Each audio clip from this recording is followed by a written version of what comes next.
आणि रंग भरायला लावायचे म्हणजे तो चेंडू सारखा दिसेल.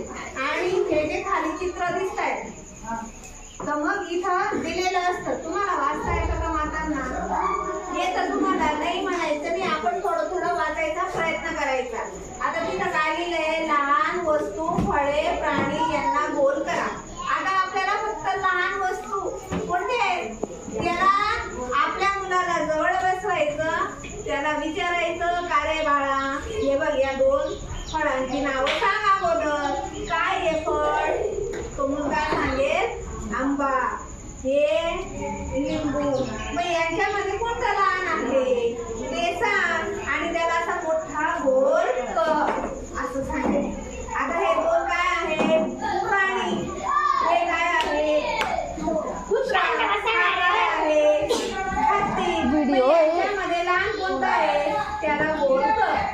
आता या दोन वस्तू आहे, ही कंपास आणि हे दप्तर. मग दोघांमध्ये कोणती लहान आहे? लहानच वस्तू. घेऊ सोबत तंत्रज्ञान, घेऊ सोबत तंत्रज्ञान, शिकवूया नीतिमत्ता. गुणवत्ता गुणवत्ता गुणवत्ता गुणवत्ता, ध्यास आमचा गुणवत्ता.